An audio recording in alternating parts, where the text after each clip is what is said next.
Buenas, buenas, buenas. ¿Cómo les va? Como les comenté en un video de hoy, voy a comenzar este vivo que, me gustó el título, El fantasma del psicoanalista. Me pareció que reunía toda una serie de problemáticas de suma importancia a mi modo de ver en lo que hace a la práctica del psicoanálisis hoy, today, now, ahora en nuestra época. ¿Cómo andan? ¿Quiénes están? Bueno, la idea de este vivo es, proponerles a ustedes algunas puntas problemáticas para que las puedan pensar y después abrir un espacio para interactuar entre nosotros. Y quiero conocer y quiero saber lo que opinan. Como toda persona que hizo alguno de mis cursos ya sabe que a mí cualquier curso, cualquier actividad, estoy haciendo memoria, ¿no? Que yo haya organizado, dirigido, tiene como prioridad la palabra de los participantes por encima de la letra de cualquier otro autor vivo o muerto con el cual estemos trabajando, ¿no? Para mí tiene mucha más pertinencia y prevalencia la palabra del analista en práctica que la teoría forjada por X analista, sin importar si es de renombre, no es de renombre, reconocido, no reconocido, venerado, no venerado. ¿Por qué esto? Porque yo tengo un lema que está inspirado en Lacan, pero no sé si Lacan lo pensaba tan así, le soy sincera y honesta.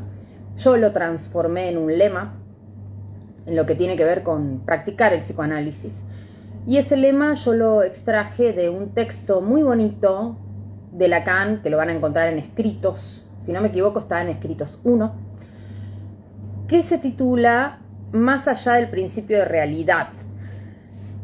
Y en ese texto Lacan, esto es un ejemplo muy, muy conveniente para el vivo de hoy. Lacan dice que él lee en Freud, ahí tenemos dos verbos en juego, dice y lee. Él dice que lee en Freud que Freud pudo inventar el psicoanálisis porque tuvo la actitud de sumisión a lo real. Entonces, ¿qué es esta sumisión a lo real? Para mí es un lema.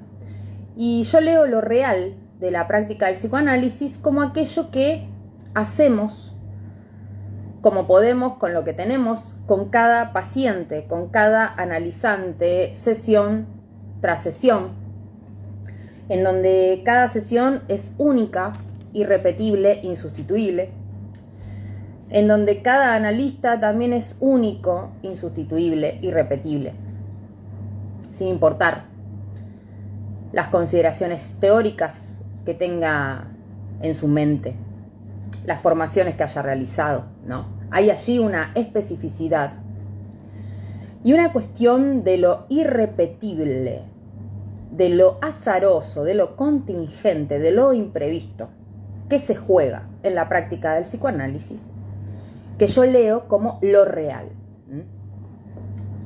Y demás está decir que cada discurso de cada sujeto es absolutamente inhóspito. No sabemos con lo que nos vamos a encontrar, así ya ese sujeto venga trabajando con nosotros en entrevistas o en diván. Lo cierto es que no sabemos lo que va a decir, ¿no? La próxima vez que lo vayamos a ver o la vayamos a ver. Entonces, esta sumisión a lo real, ¿qué se le opone? Que es uno de los temas, ¿no? vendría a ser el descuido de lo real y el descuido de la época, ¿no? Que se observa en muchos psicoanalistas, muchos colegas que incluso yo respeto. El tema es que la sumisión a lo real en nuestra práctica supone que seamos capaces de apartarnos de la teoría. Y no solo eso.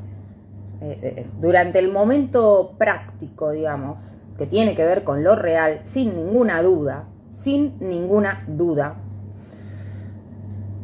es imprescindible tener la capacidad y la habilidad de apartar cualquier consideración teórica que tengamos. Aunque es muy difícil porque nuestras teorías, nuestros conocimientos, nuestros aprendizajes, nuestros lemas, como yo les decía recién, están en nosotros. De hecho, el que tiene memoria es lo inconsciente, ¿no? No la conciencia. Entonces sí, lo que sabemos, lo que aprendimos, está.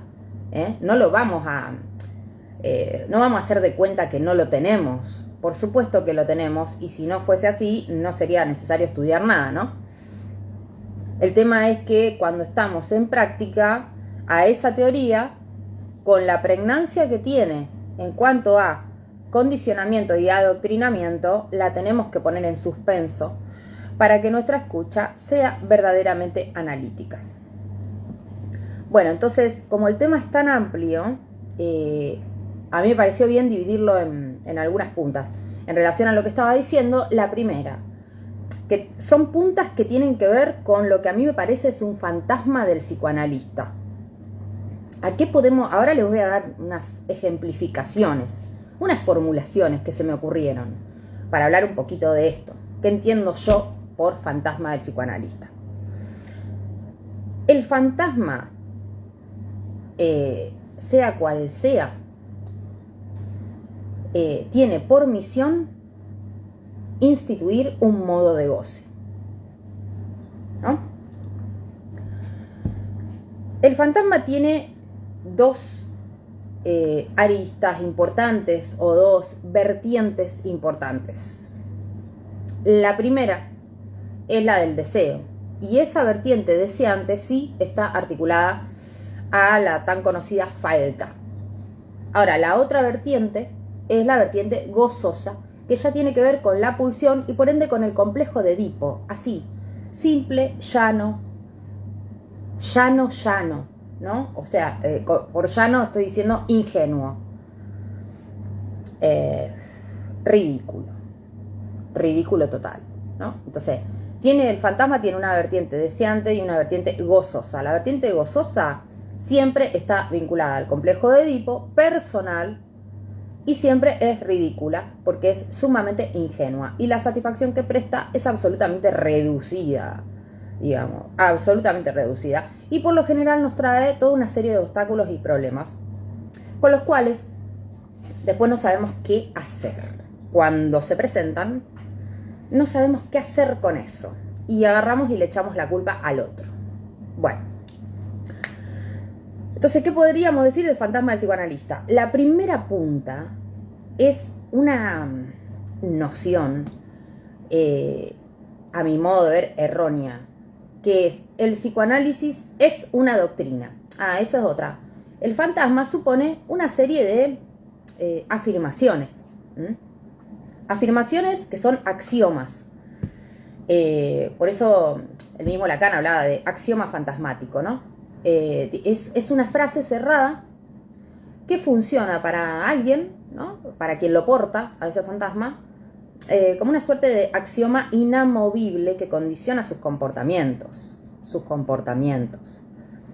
Entonces, si hablamos de fantasma del psicoanalista, estamos hablando de un axioma, en realidad varios axiomas que condicionan su comportamiento a la hora de ocupar la función del analista. Eso no debería suceder porque justamente la función del analista es lo más alejado que hay de un axioma. Su engranaje, su lógica y su funcionamiento real es decir, real, es eso que tiene efectos, es lo opuesto a un axioma que se caracteriza por ser un planteo cerrado, clausurado, incluso hermético, de un alcance totalmente limitado, reducido. Tiene siempre un techo. Un axioma tiene un techo. Bueno, entonces, digamos que todo axioma lo que va a hacer es clausurar la expansión de un pensamiento, de una práctica, de una posición. Eso es función del fantasma. La macana, para ser educada en el día de hoy, porque quiero serlo, no sé qué me agarró que hoy tengo ganas de ser educada. ¿Será porque estoy tomando esto? No les conté que estoy tomando acá vino, cosa bastante... No suelo hacerlo, pero me dieron ganas, quizá porque hace frío y llueve hace como 20 días. Cuestión que como quiero ser educada, la macana del fantasma es que nos hace creer que eso que estamos haciendo, eso que estamos pensando, es la realidad. Es decir, es lo que está bien. Bueno, prevención. Esa es la propuesta. Prevención, cuestionamiento, qué es lo que hacemos cuando lo hacemos, ¿no? Eso es el psicoanálisis para mí. Bueno, entonces la primera punta, el psicoanálisis no es una doctrina. ¿Por qué? A ver, hay personas que actualmente están hablando del lacanismo. Lacanismo, así como escucharon. Cuestión muy... un significante súper extraño para mí, ¿no? Y la cuestión es que el lacanismo no existe. Si se entiende por lacanismo, un sistema doctrinal.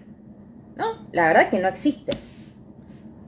Me refiero, puede existir un sistema doctrinal cerrado y clausurado, de sentido, plagado de sentidos, que condiciona nuestros comportamientos. Pero eso nada tiene que ver con la enseñanza de Lacan. En ese sentido estoy diciendo que el lacanismo no existe. Podríamos buscarle otro nombre. Pero no tiene nada que ver con la enseñanza de Jacques Lacan. Hacer de una enseñanza lacaniana un sistema doctrinal que condicione nuestros comportamientos, nuestro semblante, nuestro decir, y clausure nuestras libertades profesionales, no tiene nada que ver con la enseñanza de Lacan. Es un punto. Y está buenísima la cita que encontré de casualidad, en realidad. Siempre pasa lo mismo, buscando otra cosa. Encuentro algo que estaba buscando y no sabía que estaba buscando. Bueno, la cita que encontré es lo que siempre les recomiendo a los que quieran iniciarse en la lectura de Jacques Lacan. Es fácil, no vayan a leer 50 libros de gente que les promete simplificar la lectura lacaniana. No vayan urgentemente a leer a traductores epistemológicos de Lacan. Empiecen por Lacan.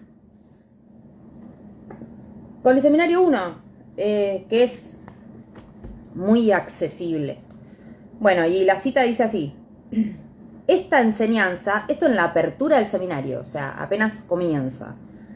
Esta enseñanza es un rechazo de todo sistema. Descubre un pensamiento en movimiento que, sin embargo, se presta al sistema, ya que necesariamente presenta una faz dogmática. ¿Escuchan cuál es el problema? En realidad, el problema no es teorizar, trabajar las teorías, sino hacer de las teorías un dogma. ¿Se entiende lo que quiero tratar de puntuar?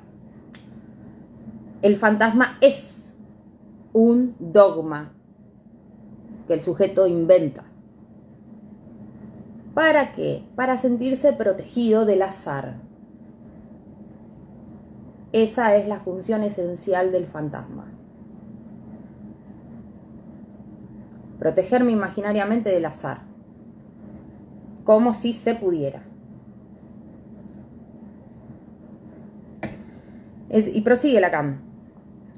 El pensamiento de Freud está abierto a revisión. Atenti con eso. Estamos acá en el seminario 1 cuando todo comenzaba en la enseñanza de Lacan. Y ya el tipo arranca con esta indicación importantísima, ¿no? El pensamiento de Freud está abierto a revisión. Reducirlo a palabras gastadas es un error. Este seminario es muy jugoso.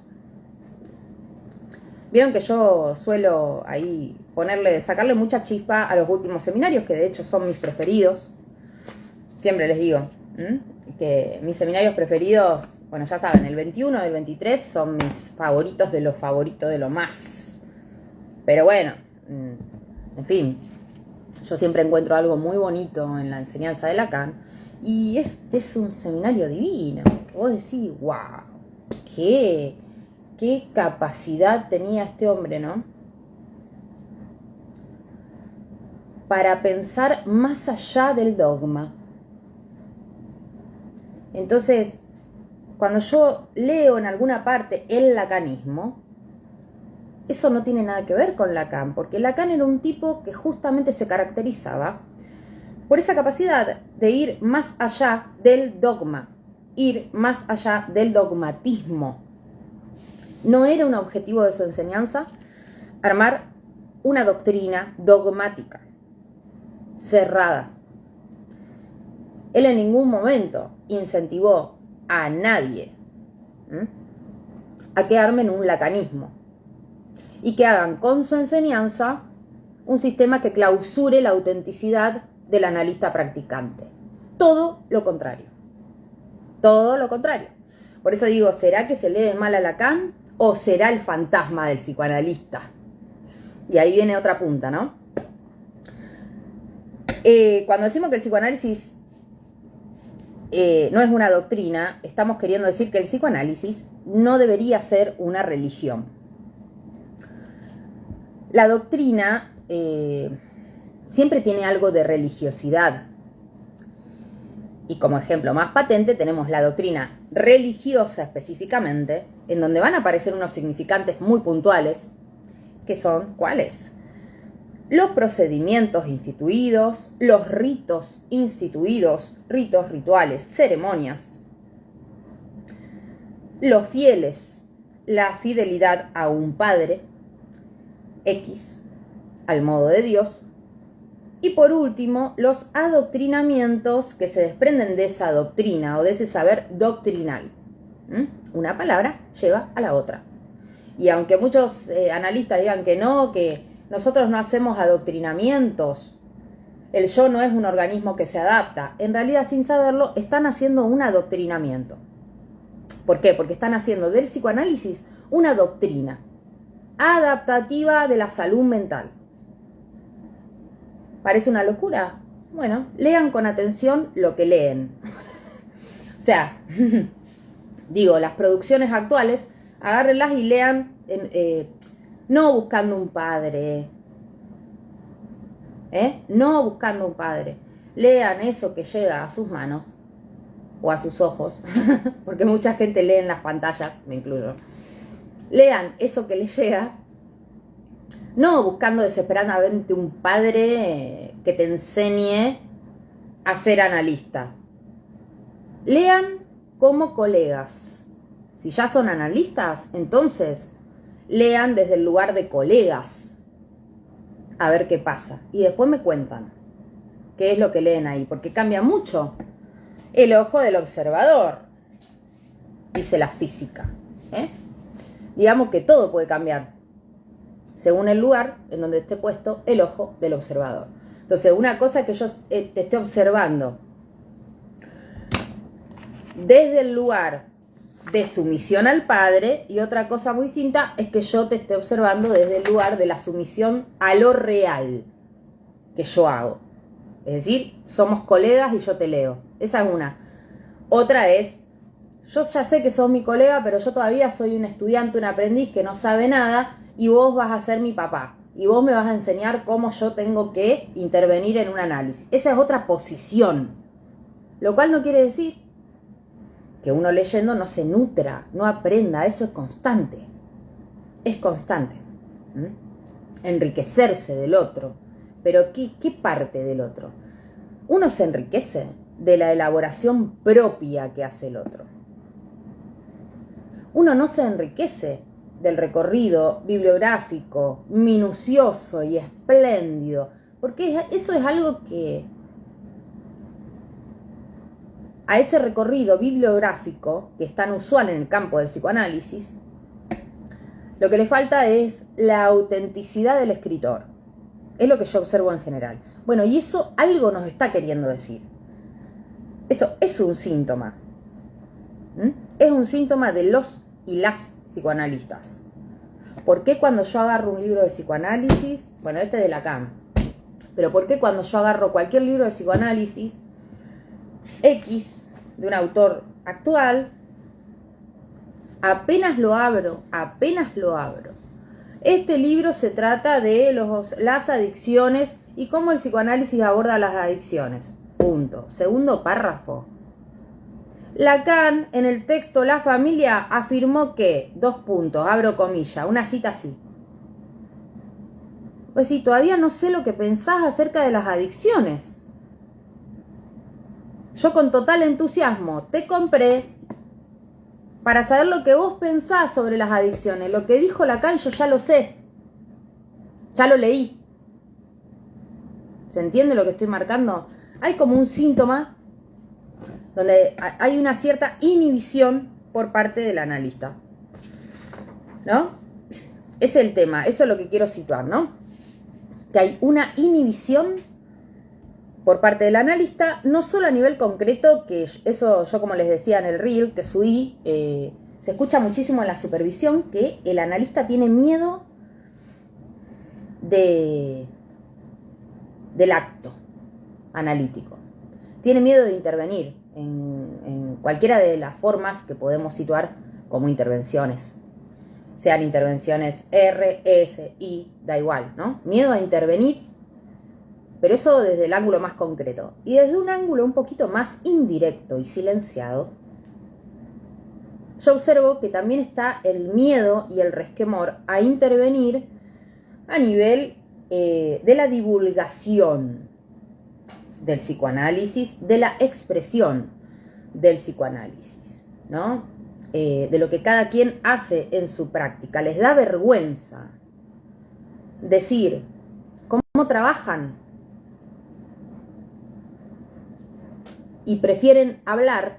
Ojo que ya saben que yo lo amo a mi maestro, yo lo amo, pero prefieren hablar más de él, de mi maestro, que de lo que hacen o han logrado hacer, porque la verdad que es un logro. Y en vez de hablar de lo que han podido hacer en sus prácticas, se la pasan hablando y repitiendo lo que dijo él. Él ya lo dijo lo que dijo. El tema es cómo se articula esto que él dijo, que se supone que nosotros valoramos, porque vemos en esto, leemos en esto, un fragmento de la verdad. Sintonizamos con esto porque hay allí un destello de verdad. Entonces, ¿cómo esta verdad planteada por Lacan, que tiene que ver con una formalización del psicoanálisis inventado por Freud, se articula a nuestra práctica real, concreta, lo que nosotros hacemos, es decir, el decir auténtico nuestro, ¿no?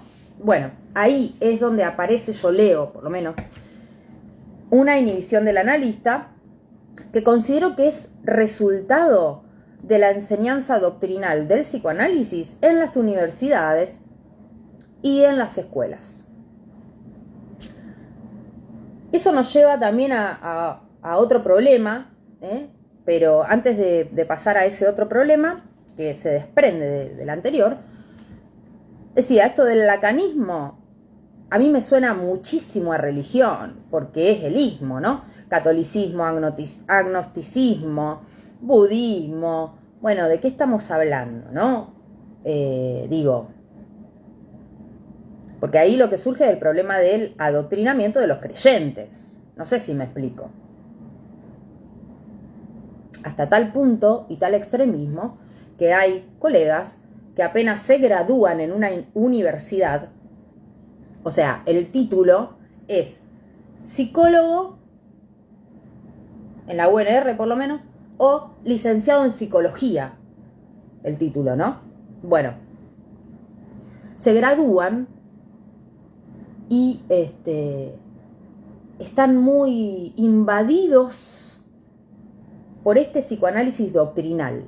Que digo, me parece interesante hacer esa diferencia. Una cosa es el psicoanálisis y otra cosa es el psicoanálisis doctrinal. El psicoanálisis doctrinal se desprende del fantasma del psicoanalista y genera fenómenos de masa muy parecidos a los que se generan a nivel de las religiones y de las sectas. Como son psicoanalistas, no se explicita, pero se intuye. ¿Me explico? Está planteado de forma sutil, pero está planteado, no deja de estar planteada esta fidelidad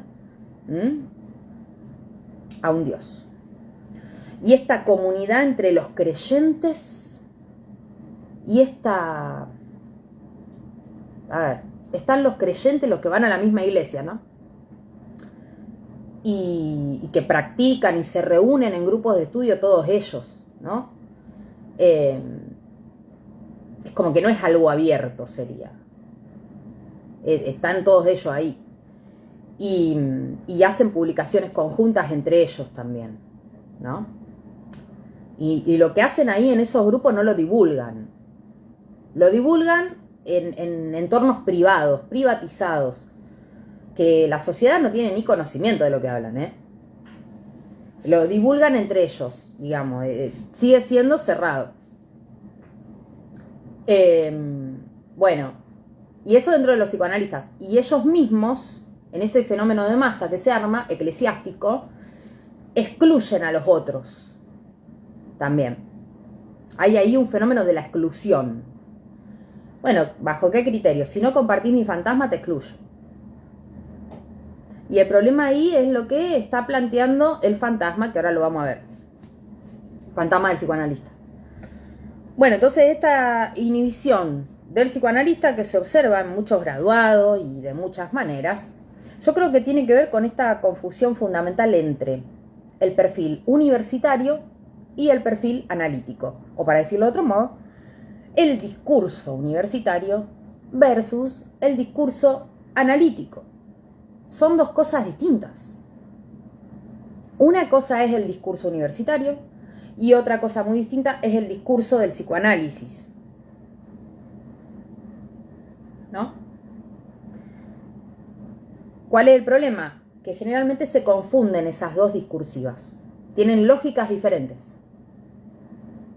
Tienen modos de producción del saber diferentes y tienen criterios de verdad diferentes.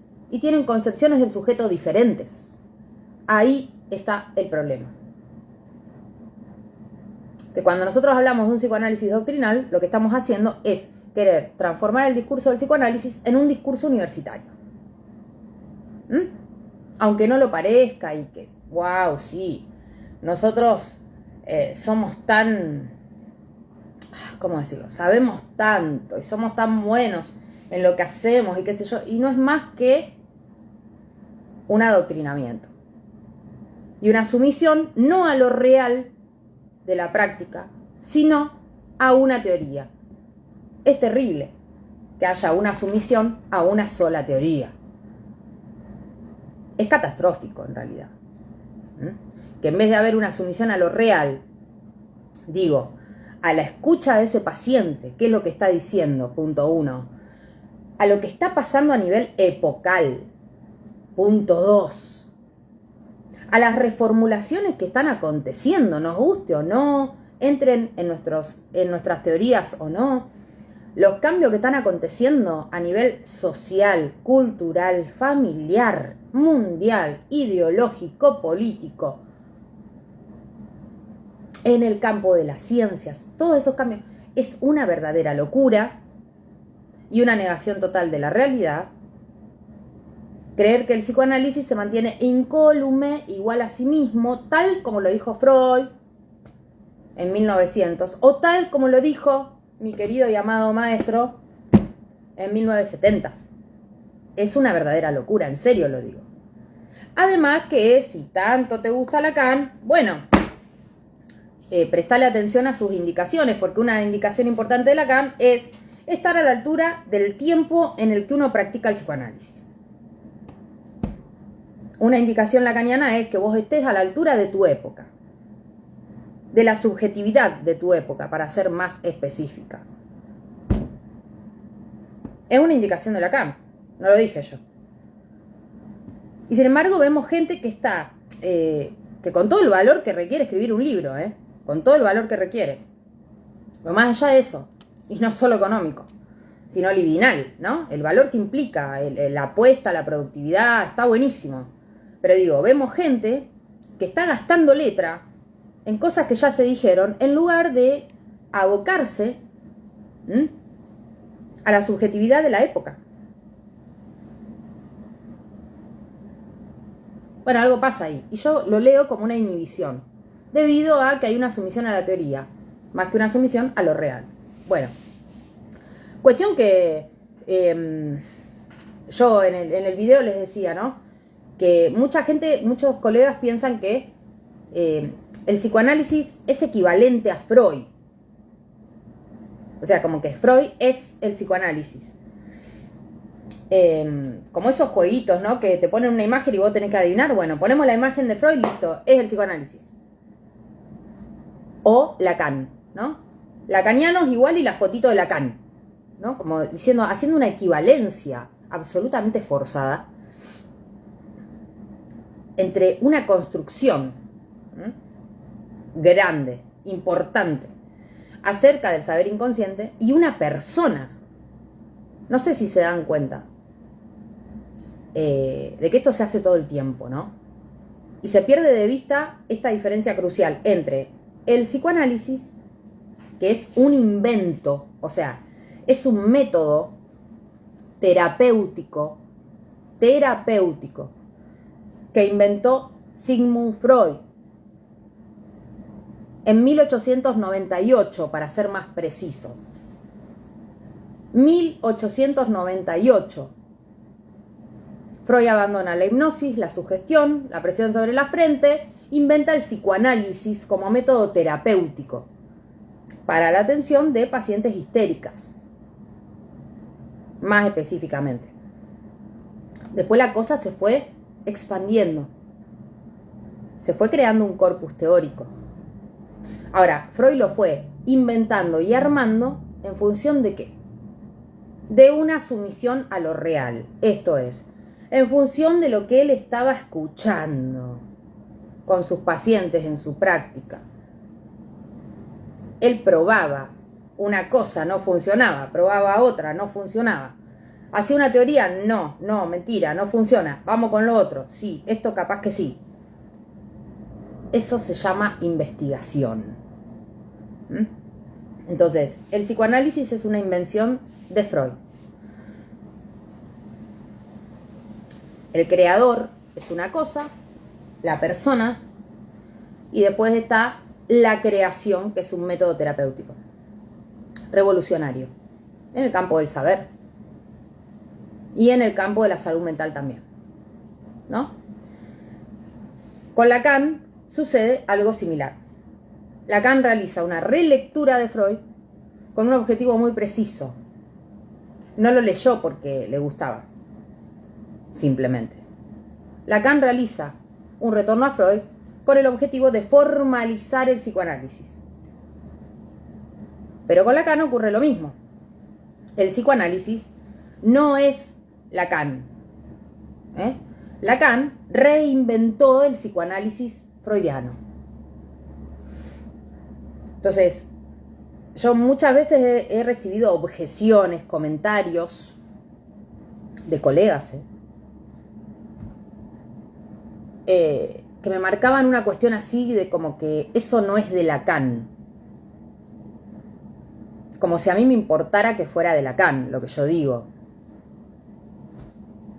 Como si el objetivo de mi vida consistiese en solo decir las cosas que dijo Lacan. ¿A qué me refiero? Como si yo entendiera que ser lacaniana tiene que ver con repetir lo que dijo Lacan. Y ahí está el punto de clivaje que quiero compartirles hoy. Porque una cosa es el psicoanálisis y otra cosa es el psicoanálisis doctrinal fantasmático. El psicoanálisis doctrinal repite. El psicoanálisis verdadero inventa y reinventa la práctica misma del psicoanálisis.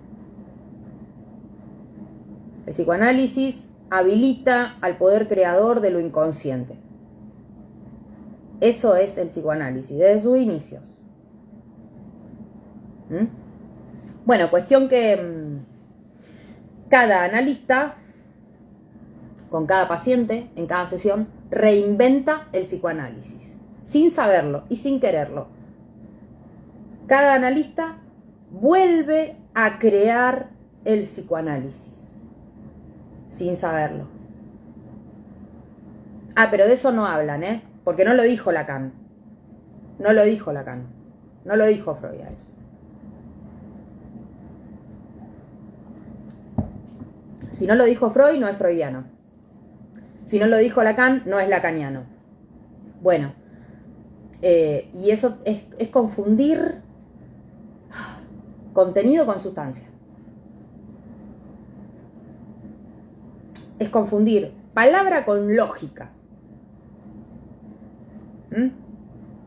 Entonces, una cosa es la lógica del discurso analítico, que es, por así decir, una máquina. Una máquina que produce la máquina. Es una máquina que produce saber, el psicoanálisis. Eso es una cosa. Y otra muy distinta es repetir las palabras, como dice el mismo Lacan, ¿no? Ya gastadas. Y lo dice, por Dios, hasta me da vergüenza ver el año que lo dice. A esto, que el psicoanálisis no es un sistema. 1953, me da vergüenza. A ver, todavía ni siquiera... A ver, chicos, los Beatles no habían sacado ni su primer disco cuando Lacan dijo esto. Bueno, en fin, fue hace demasiado tiempo, digamos. Entonces, el fantasma tiene una rúbrica que va a tener que ver con esta sumisión al padre. Estar sometido a una teoría, a un decir de otro, equivale a nivel fantasmático a estar sometido al padre, ¿no? Y esto no es prestarle atención a la práctica, ni tampoco es hacer intervenir la autenticidad. Es estar sometido al padre como hijo para complacerlo y para ser aceptado, reconocido por él, para ser valorado y aprobado por él. Como les decía antes, el fantasma siempre tiene resonancias edípicas. Entonces, si yo estoy en sometimiento al padre, la palabra del padre, ¿no? Freud, Lacan, en realidad eso me lleva a una idea de pertenencia y de familia. Todos los que estamos sometidos al padre y los que repetimos la letra y somos tan fieles y tan creyentes de Freud y Lacan y no nos atrevemos a cuestionarlos, o sea que estamos dando la contra a Lacan. Les decía, él mismo lo dijo. La teoría de Freud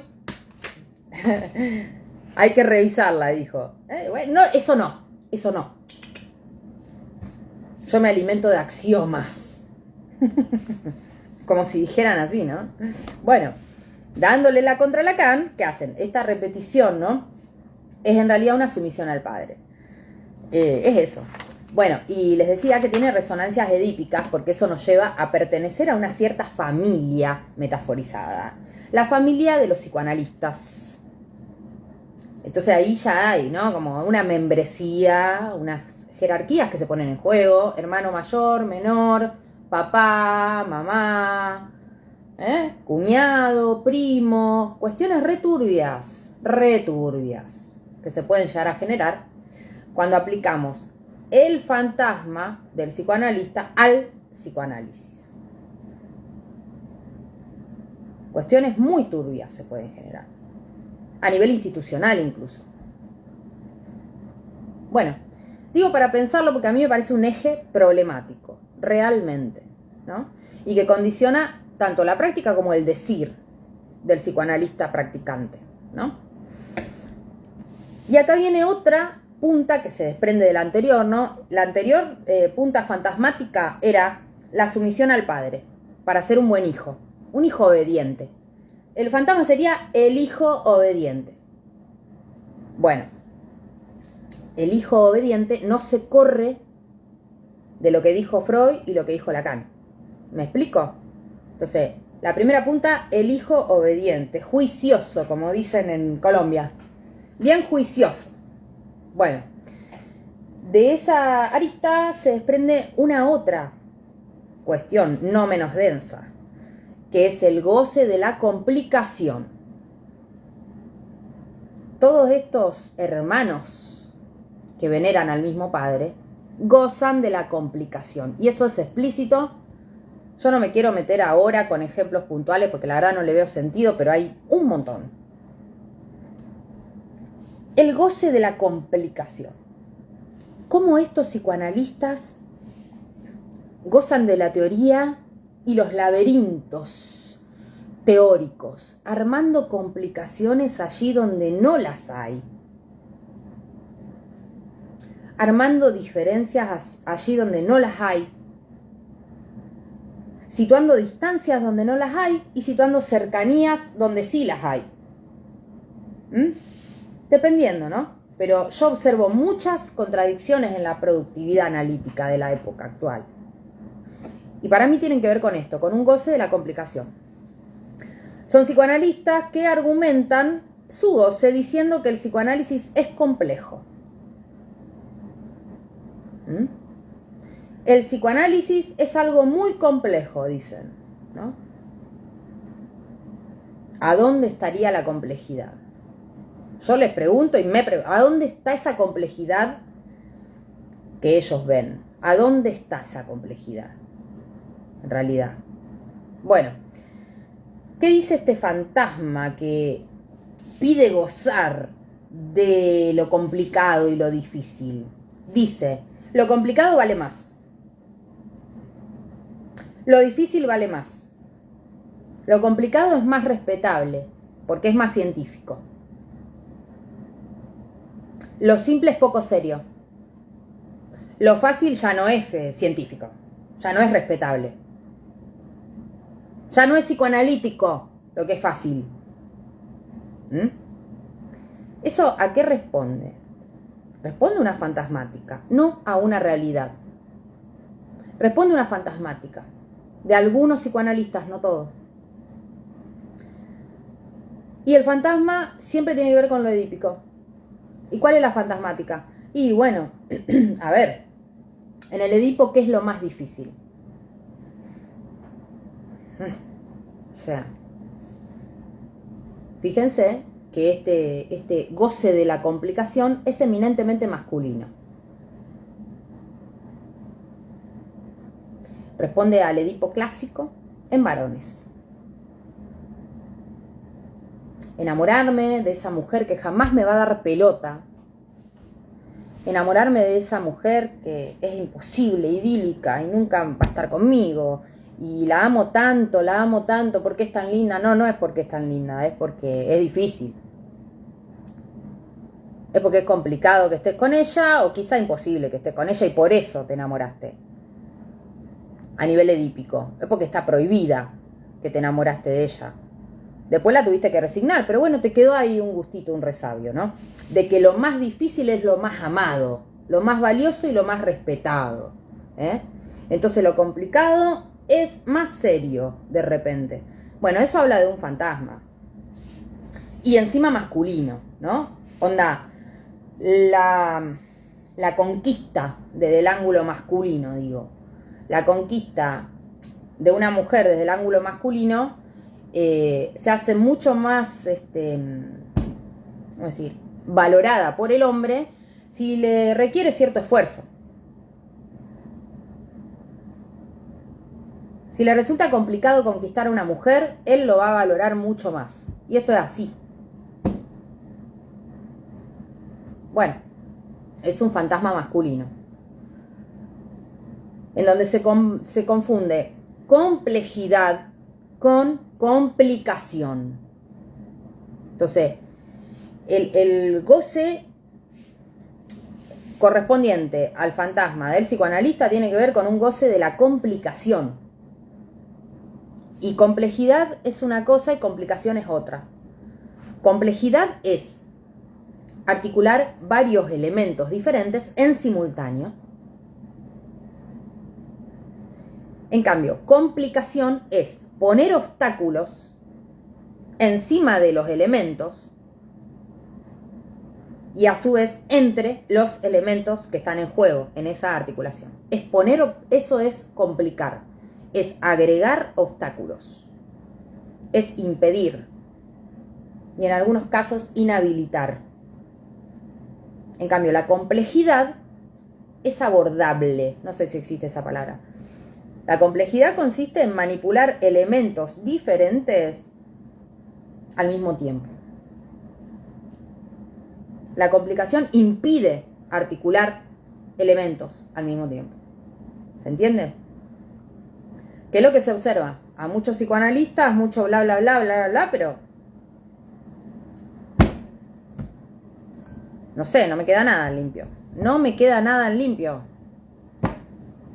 ¿Qué sé yo? Y encima dicen, no, es que Lacan es muy complejo. Lacan no es complejo, no es difícil. Es complejo, no es difícil. Lacan es complejo, no es complicado. Es complejo. Lacan articulaba muchos elementos entre sí en simultáneo. Pero no es complicado. Al contrario, ¿no?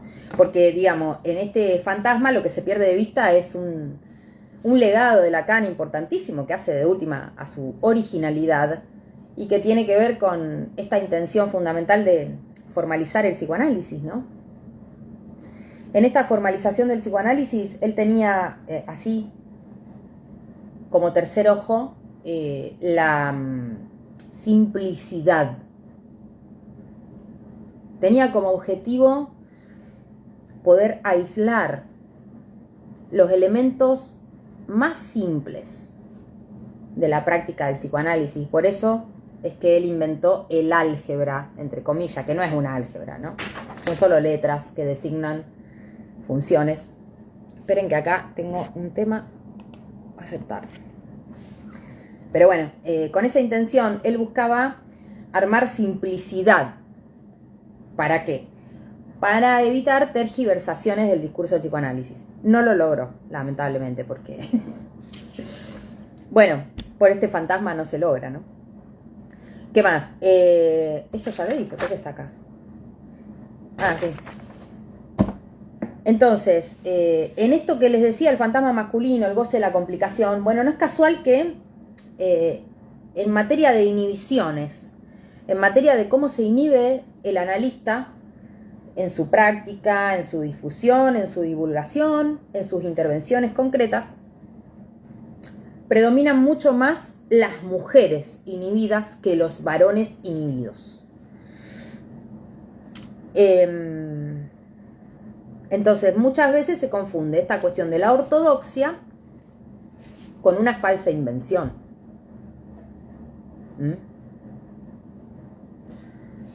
Muchos psicoanalistas que seguramente son geniales en su trabajo y desempeñando su trabajo, al momento en que escriben,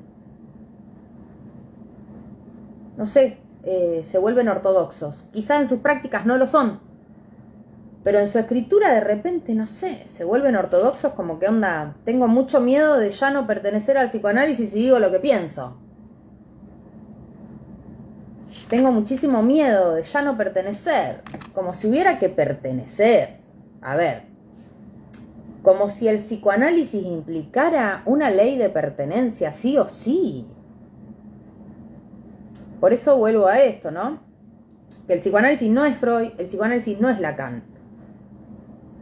Está el psicoanálisis y después está Freud psicoanalista, que en realidad era médico neurólogo en su origen, Y después está Lacan psiquiatra, que después devino psicoanalista. Entonces está el psicoanálisis y los psicoanalistas. Por lo menos yo veo una separación, una hendidura allí. ¿Por qué vamos a identificar la persona, es decir, el yo, como quieran ustedes, el moi, a minúscula? ¿Por qué vamos a meter la persona con algo tan grande como el psicoanálisis? Yo les daba el ejemplo.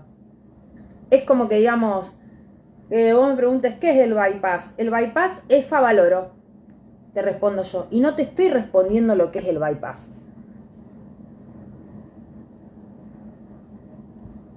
¿No? ¿Qué es la relatividad? La relatividad es Einstein. Y no, y en realidad Einstein era un físico que inventó la teoría de la relatividad, pero la relatividad existe más allá de él. Es más, siempre existió. Él lo que hizo fue formalizar un fragmento de la realidad. Lo mismo del psicoanálisis. Lo inconsciente siempre existió. Lo único que hizo Freud fue formalizar ese abordaje de lo inconsciente, inventar un método para acceder a los procesos inconscientes y encima para afectar lo que es la mentalidad, sí, la mente humana. Yo digo, ¿por qué los psicoanalistas no hablan de mente humana, de mentalidad? O sea, ¿qué les pasa que hablan solo del sujeto? Como que hasta el mismo Lacan, mi vida, dice en un momento, esto es un nudo mental, dice. Cuando habla del nudo Borromeo, esto es un nudo mental. Por supuesto, claro, es la mente. Es decir, el psicoanalista no trabaja con conceptos, trabaja con la mente de las personas. Trabaja con personas, trabaja con seres humanos que sienten, que sufren, que quieren, que hablan, que lloran, qué sé yo. Pero más precisamente con la mente de ellos y ellas, ¿no? Por eso, el adoctrinamiento va en contra, ¿no?, de las bases mismas del psicoanálisis, al menos me parece a mí, ¿no? Entonces, toda ortodoxia en psicoanálisis tiene que ver con una dependencia al padre, con un no poder separarse del padre, habilitarse, autorizarse a producir la propia clínica. Esto, por supuesto, que genera verticalismos, ¿no? Y simbolismos también, porque yo les pregunto, vos que sos de Lacan, por ejemplo, vos que sos de Freud, o si yo te pregunto, vos que sos de Lacan, ¿qué sos? Como un juego.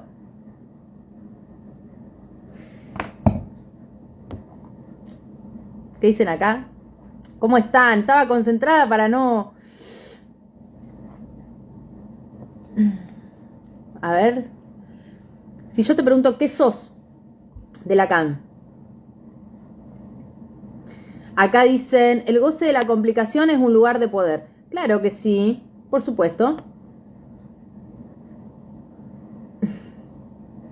Acá, el psicoanálisis tiene un lado ideológico muy controversial. Como doctrina, sí. Sin ninguna duda.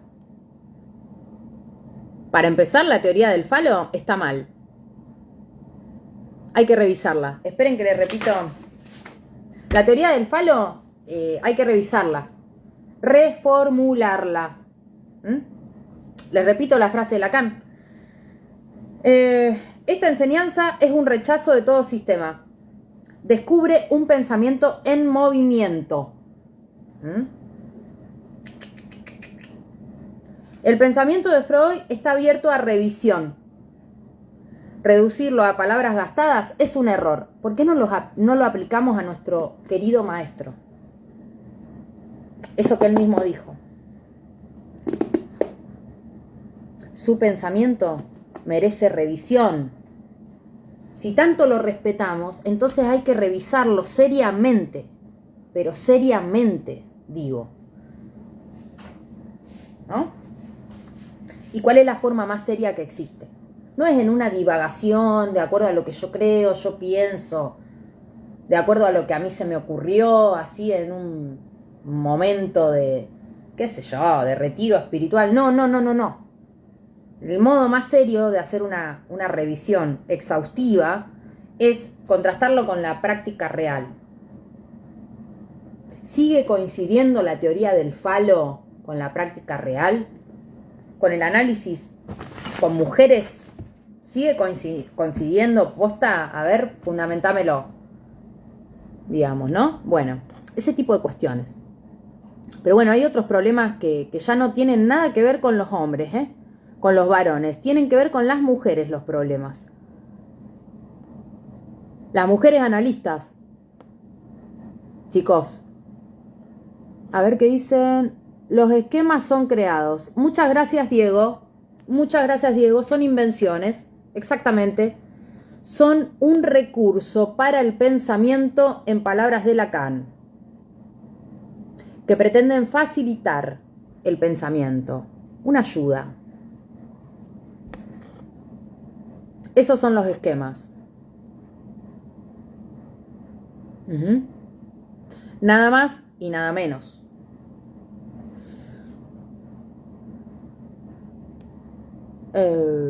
A ver qué dice acá. Ay, no llego a leer, me parece. A ver qué dice. Acá. Para los que no sabemos del tema, ¿podés recomendar algún material bibliográfico más accesible? ¿Qué te hace pensar que Lacan no es accesible? Contame. A ver, acá dice: me la paso hablando con amigos que ponen la culpa en la vida cuando les pasa eso. Ajá. Ya me cansé de mandarlos al psicólogo para que vean los hilos, porque se pasan la vida sufriendo después.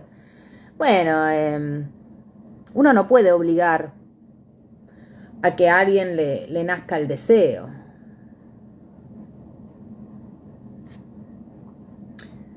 No se puede forzar el deseo, ¿no?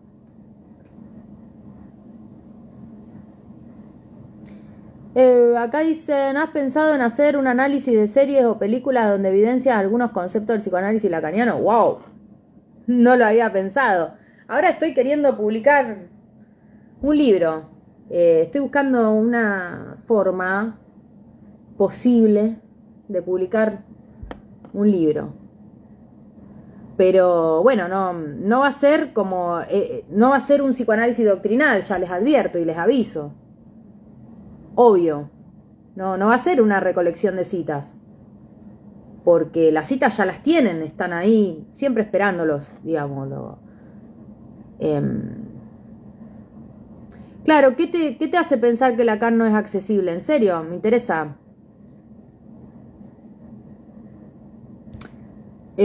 ¿Con qué decís que se pelea Lacan en su tópica? No entendí esa pregunta. Si Lacan, ¿con qué se pelea Lacan? No sé si peleaba en realidad el tipo. Él estaba siempre en la suya. Bueno, cuestión que yo les preguntaba, bueno, ¿qué sos? ¿Qué sos de Freud o qué sos de Lacan? Yo les preguntaba, ¿no? Pues, ¿qué me responderían? ¿Qué sos? ¿El hijo, el tío, el amigo, el nieto, qué sé yo, no sé, el enemigo? Si yo te pregunto qué sos, imaginariamente, qué sos de él, a mí me parece que vos estás en posición verdaderamente analítica si me podés responder colega. Yo soy colega. ¿No? ¿Por qué? Porque decir que vos sos un colega, sea de Freud o sea de Lacan, no un discípulo, un colega, quiere decir que vos ya mataste toda ortodoxia. Y mataste toda veneración para poder tener admiración y respeto, que es otra cosa. ¿No? La idolatría es una, la admiración es otra. Me parece que está buena la diferencia. Porque incluso el mismo Lacan, ¿no? Perseguía ese objetivo. Solo que estaba como muy investido ahí de, bueno, de una superioridad que nada tiene que ver con el psicoanálisis. Bueno, en fin, hay mucho miedo a no pertenecer al psicoanálisis, por lo menos yo lo observo, ¿no? Hay muchos analistas que tienen, se espantan, o sea, se espantan, se defienden enseguida, ¿no? Hay mucha defensa por parte de los analistas, mucha reticencia ahí a armar debates, no solo con otros colegas que no pertenezcan al grupito, ¿no? Eclesiástico, sino con otras disciplinas, muchas veces, ¿no? Hay reticencias ahí, hay competencias, ¿no? Hay cuestiones ahí de complejidad que se juegan, y claro, y yo pensaba eso, ¿no? Digo, ¿por qué tanta reticencia? Yo leo constantemente, ay no, porque el psicoanálisis no tiene nada que ver con la estética.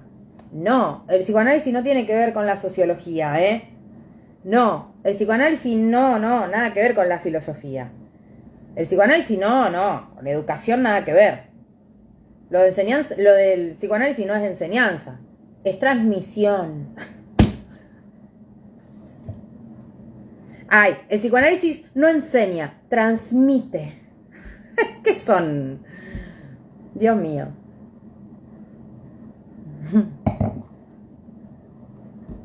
Como si el psicoanálisis estuviera por fuera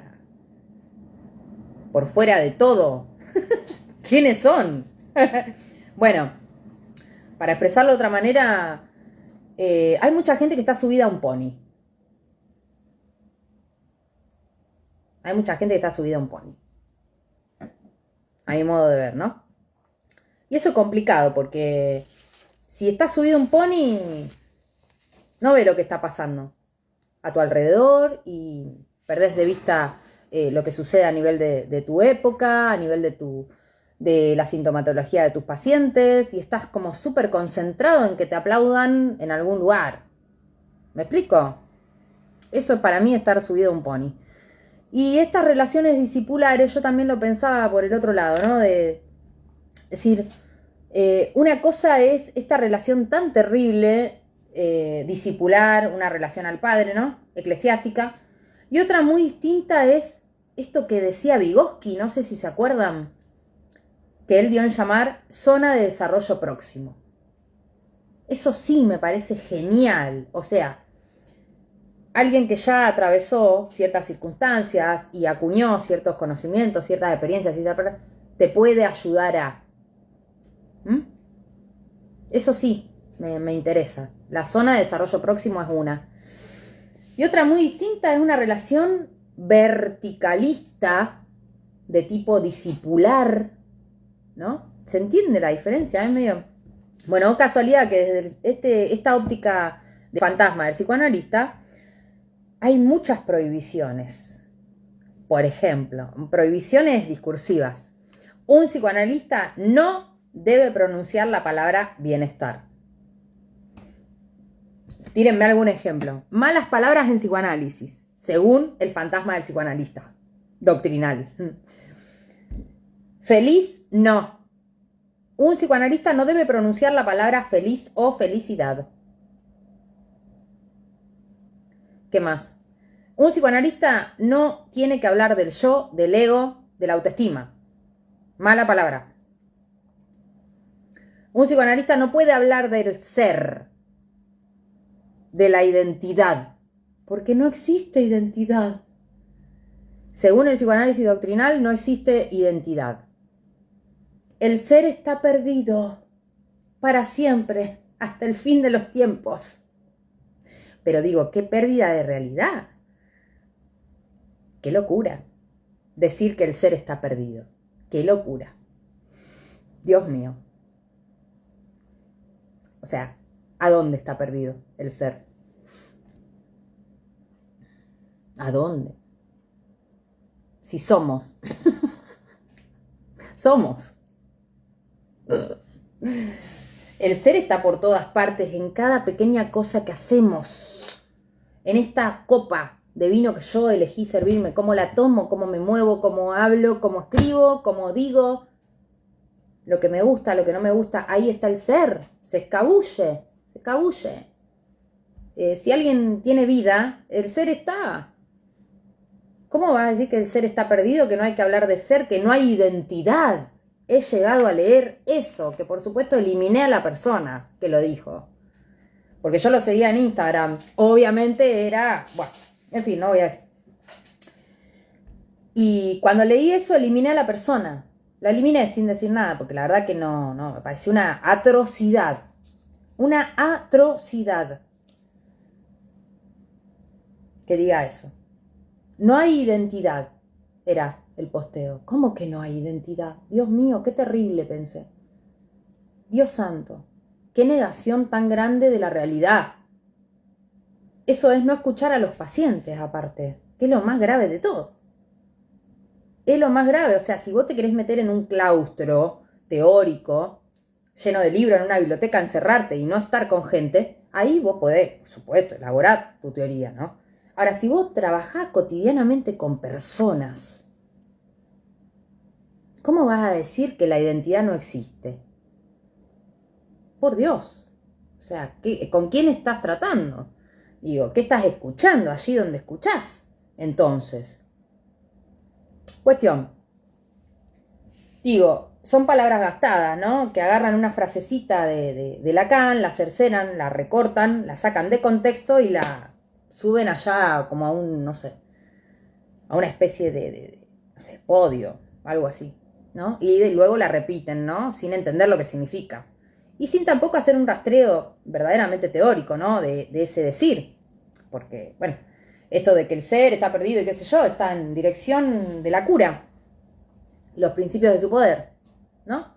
Posición de lo inconsciente también. Bueno, chicos, ¿y qué más dijo después? Y todo lo que vino después, a eso no. No, la identidad no existe. Bueno, y aparte en qué contexto, cómo, por qué. A ver, el ser está perdido en términos de completud, no en términos de identidad. El ser está perdido en términos de completud. Lo que está perdido es la completud a nivel ontológico. Eso sí está perdido, pero en realidad no está ni siquiera perdido. O sea, hay que revisarlo. O sea, nunca se tuvo en realidad. No está perdido. Se anota como una pérdida, pero en realidad no está perdido. Nunca se tuvo eso. Jamás se tuvo completud. Nunca. A nivel de la identidad. Porque si así fuese, no tendríamos que identificarnos. O sea, no existiría la operación de identificación. Si nosotros nacemos con una completud ontológica, sabríamos quiénes somos y por lo tanto no sería necesario identificarnos con nada ni con nadie. O sea, el ideal del yo no existiría, ponele. ¿Qué sé yo? Aparte no cambiaríamos tampoco. O sea, nacemos y ya está. Somos así hasta el día de nuestra muerte, ¿no? Sin cambio. Es una negación de la realidad también eso, ¿no? O sea, lo que está perdido es la completud. Pero la existencia del ser es innegable. Es palpable, es cotidiana. Por eso yo les hacía hasta que me parece algo, bueno, no sé, yo me río porque, bueno, le pongo humor. Pero me parece bastante terrible. Son afirmaciones que nada, es un mero ejemplo, pero hay peores igual. Pero con el tema del ser hay ahí todo un bollo que madre mía, ¿no? No hablamos de identidad, no hablamos de felicidad, no hablamos de bienestar. A ver, ¿de qué hablamos? Acá está, es que la falta en ser es lo que empuja al sujeto a buscar una identidad. Sí, pero la encuentra la identidad. A eso voy. ¿Con quién está el ser con los que hablaron?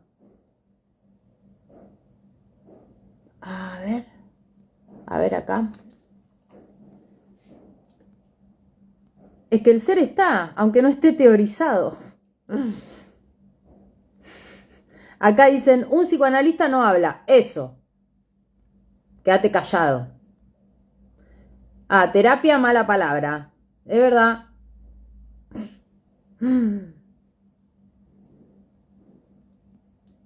Acá parecen mantras, posta, parecen mantras, ¿no? Solo que no nos sirven para meditar. Hay mantras que sí nos sirven para meditar, ¿eh? Y están buenísimos. Yo medito, no sé si saben. Medito y me evito. Qué tarada. Bueno, el poder del significante, chicos.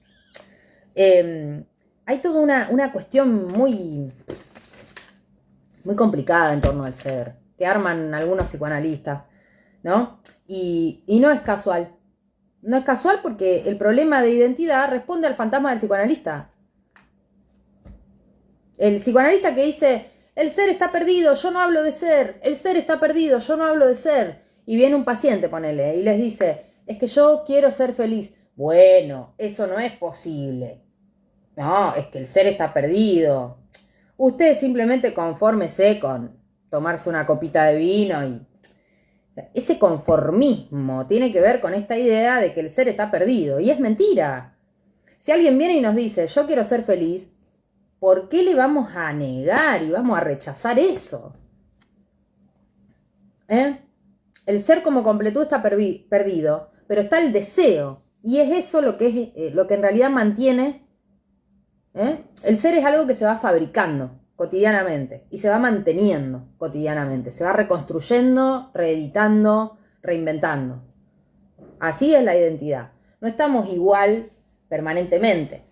Uno no es el que fue hace un mes, hace un año, hace 10 años. Uno se va como reinventando. El ser tiene que ver con eso. Tiene un margen de determinación y un margen de indeterminación. El tema del ser, ¿no? Y de hecho, Lacan mismo, ya que todo el mundo se ampara en esa frase, la falta en ser, el de ser, el ser está perdido, de Lacan, tiene todo un largo desarrollo acerca del ser. Y él no solamente se concentra en la parte, sí, lo que le falta al ser, sino que también se concentra en lo que le sobra al ser. ¿Se entiende? Entonces, es como una lectura muy cercenada y tiene mucho que ver con esta problemática fantasmática del psicoanalista. No del psicoanálisis, sino del psicoanalista. De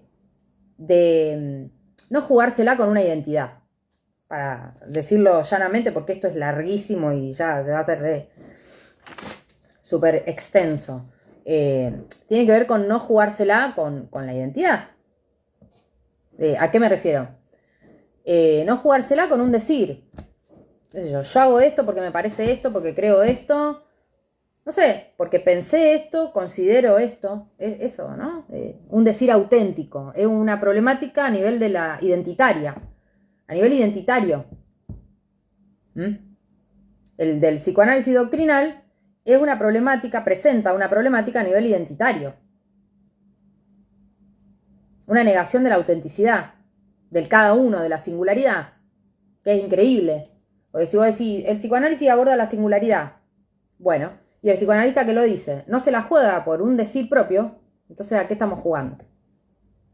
¿De qué estamos hablando, no? No sé.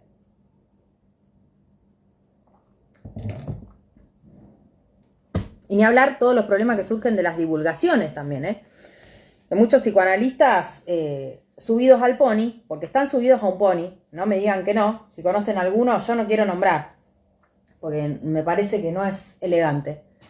Pero muchos psicoanalistas están subidos a un pony y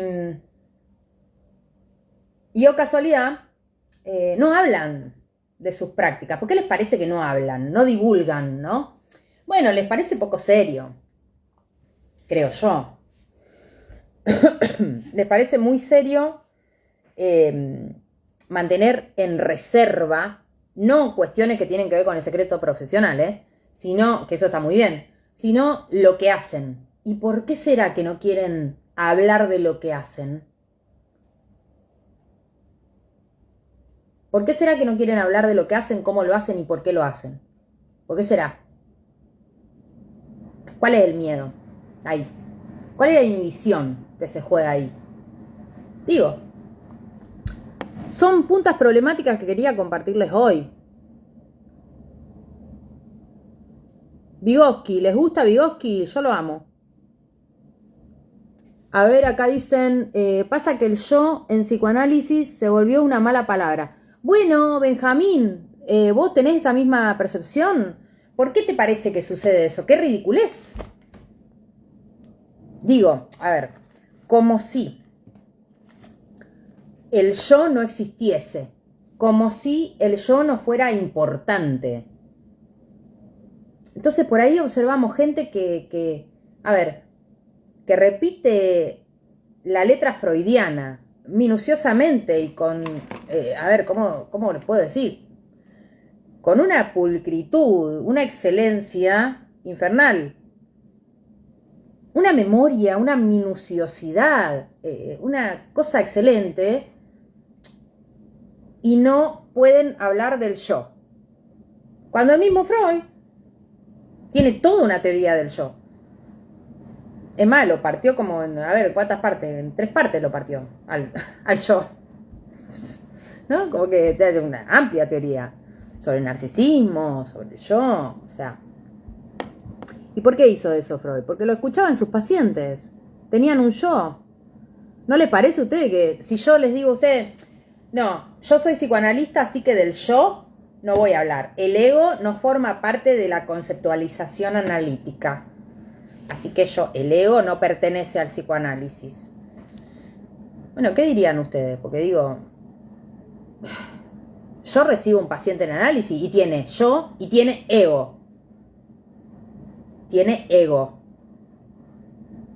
Entonces si yo le digo, no, el ego no forma parte de lo, no. Estoy negando la realidad. Estoy negando la realidad. Entonces, a veces noto eso. Cuando yo les digo, hay psicoanalistas que están subidos a un pony, me estoy refiriendo a psicoanalistas que carecen de humildad.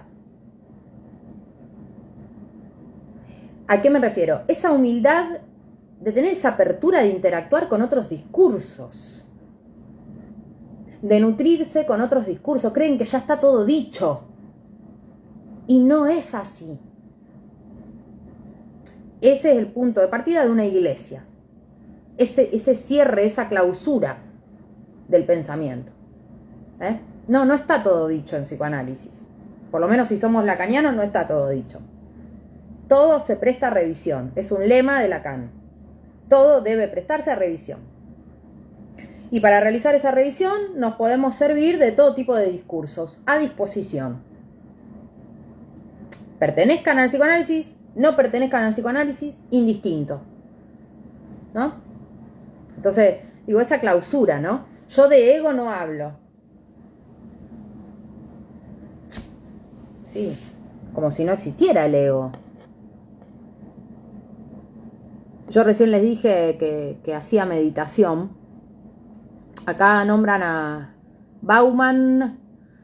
Dice sobre la identidad y la diferencia en que se adapta a la modernidad sólida y líquida. Habla así, es verdad. Está bueno el libro.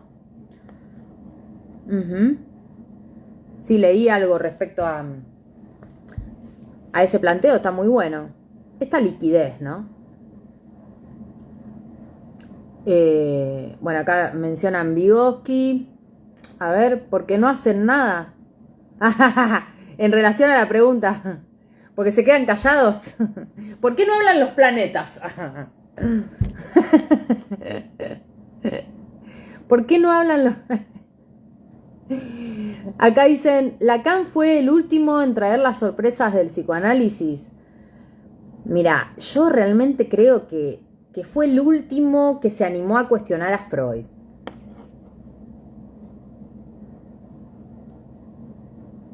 ¿El ego es lo mismo que el narcisismo? En realidad, el ego... ojo, como yo lo pienso, el ego viene a ser una inflación del yo, ¿no? Está ahí como muy relacionado con la ambición de grandeza, ¿no? Quizás se podría vincular un poquito al narcisismo primario, pero... El ego tiene mucho que ver con esta dialéctica más, si nos vamos un poquito a Lacan, esta dialéctica imaginaria de superior-inferior, de ser mejor que vos inferior, yo mejor que vos, ¿no? Como que toda esa lógica bien dual y simbiótica. Bueno, chicos, espero que les haya gustado el vivo. Como enemigo me dicen acá, no, tiene que ser tu colega. Acá me preguntan, ¿qué opinás de Deleuze y Guattari, el esquizoanálisis? Hay algunas consideraciones de ellos que me gustan mucho, pero no le copaba mucho Lacan, me parece. Pero sí hay consideraciones que me gustan mucho. Sobre todo esta parte en donde Deleuze me parece que es quien trabaja esto de lo sentipensante. Como que eso me pareció muy, muy ocurrente, muy interesante. Y yo nunca me cerré a solo Lacan, digamos, ¿no? Sí me dedico a la enseñanza de la teoría lacaniana desde hace ya bastantes años. Pero por una cuestión de gusto. Por una cuestión de gusto y porque compatibilizo más que con una teoría, con una doctrina menos que menos, con una religión menos que menos. Compatibilizo mucho por el lado de esta noción de apuesta a lo singular. En Lacan había hay de hecho una línea que solamente se hace perceptible al final de su obra, pero está a lo largo de toda su obra, y es concebir el psicoanálisis como una vía o un escenario posible para encontrarte con lo más propio. Y ahí compatibilizo, porque para mí, por lo menos, como supongo que para Lacan, no hay nada más valioso que lo que es propio, que lo que es singular, auténtico. Después, a nivel de un juicio doctrinal, uno puede evaluar si es serio, no es serio, es válido, no es válido, no sé, según la ideología de cada quien, ¿no? Si sirve, si no sirve, si está bueno, está malo, correcto, incorrecto, no sé. Pero por el solo hecho de ser una construcción propia, es tan valiente eso, es tan valiente, ha sido tan valiente por parte de Freud como por parte de Lacan, ¿no? Pero ¿con qué nos vamos a quedar? ¿Nos vamos a quedar con la letra dicha y la vamos a repetir a diestra y siniestra, ciegamente, así como unos fanáticos loquitos que no pueden articular una palabra a ellos? ¿Vamos a hacer eso, posta? ¿O vamos a tomar, tanto de Freud como de Lacan, la valentía? Este acto de jugársela por lo auténtico. Digo, no sé, entonces yo compatibilizo con Lacan por ahí, pero hay muchos autores que me gustan y mucho. Freire lo amo también. Lo amo a Paulo Freire.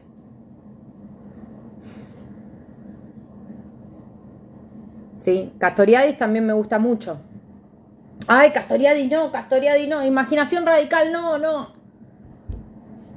¿Quién me dice que no? Si yo quiero, sí. Lo mismo Pichon Rivière, también me gusta. Hay cosas que me gustan. Incluso que uso. Le doy una vuelta analítica. Pero las uso. Así que bueno, ¿quién te dice que no? Vos, tu fantasma. Porque no hay... O sea, nadie te dice que no. Bueno, y para cerrar ahora... gracias a ustedes por estar. Montreal, acá. ¿Cómo estás?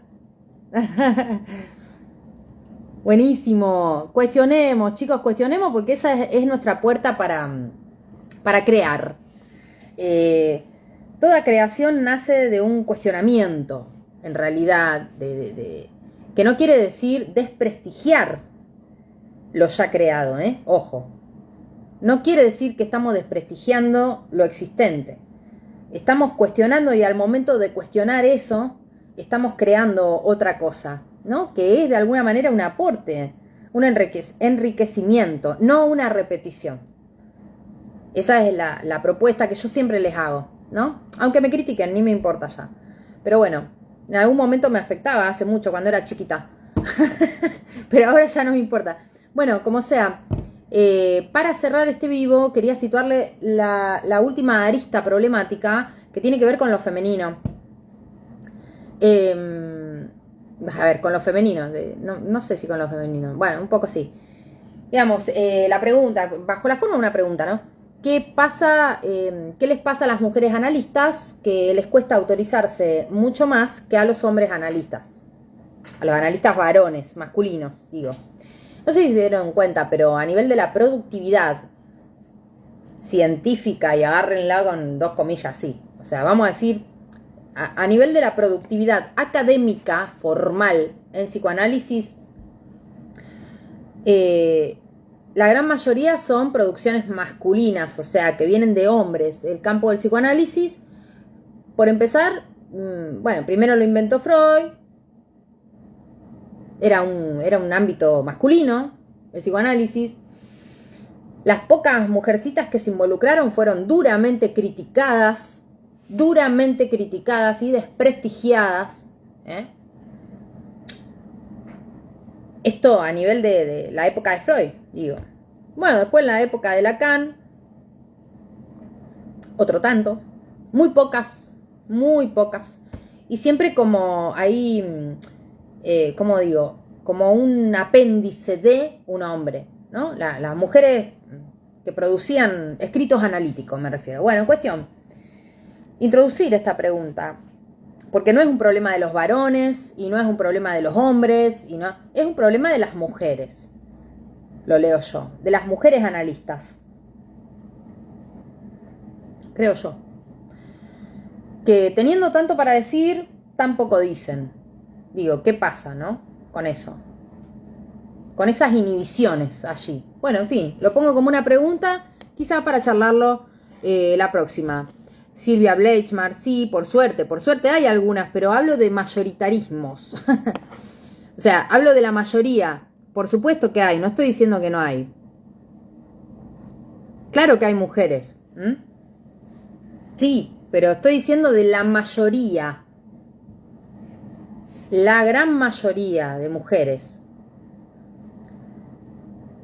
¿No?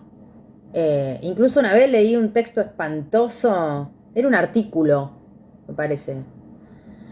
Pero fue hace mucho, ¿no? Bueno, que se criticaba... ¿A quién se criticaba? Ya ni me acuerdo. No me acuerdo el nombre. Bueno, era un psicoanalista masculino que criticaba a una psicoanalista femenina diciéndole que en realidad todo lo que ella planteaba, y qué sé yo, cuestionando la teoría de Freud, era simplemente una envidia del falo, una envidia del pene no trabajada, no correctamente elaborada por ella. Terrible. Porque les vuelvo a decir, hay que reformular y revisar seriamente la teoría del falo, la envidia del pene y todas esas consideraciones. Y las mujeres analistas tienen que autorizarse un poquito más a hablar. Acá dice Benjamín, las mujeres quedaron relegadas al papel de inventoras del psicoanálisis, pero como pacientes. Claro, las histéricas, sí, las loquitas, las que tienen envidia del pene. A mí incluso me han dicho, ay, como a vos no te da vergüenza hablar en público, eso es un indicador de que vos tenés más desarrollado el polo masculino. ¿No? Como cuando uno dice, no entiendo nada de lo que me está diciendo, qué sé yo, el polo masculino, femenino. Y esta suposición tan siniestra de que por ser mujer a mí me tiene que dar vergüenza hablar en público. O sea, me tiene que dar vergüenza ser mujer, en realidad. Bueno, andá allá, hay un campito en donde... Andá que están repartiendo juguete y helado allá. Chau, que te vaya bien. Vete. Bueno, chicos, les dejo un beso súper grande, que ya es súper tarde. Y bueno, hoy terminó el curso que estuve dictando, las intervenciones lacanianas, o sea, las indicaciones en Jacques Lacan, posibles intervenciones. Hoy tuvimos un encuentro que tenía que ver con la supervisión y bueno, me dijeron cosas muy bonitas. Estoy muy agradecida por lo que pasó hoy. Y bueno, en fin, gracias a todos por estar en el día de hoy. Les dejo un beso muy grande. Estas preguntas son aperturas para que vayamos y sigamos pensando en estas problemáticas y así sigamos, ¿no? Siendo lacanianos, lo cual quiere decir reinventando el psicoanálisis. De eso se trata. Y sin deseo no se puede. Les mando un beso muy grande. Que tengan una muy linda noche.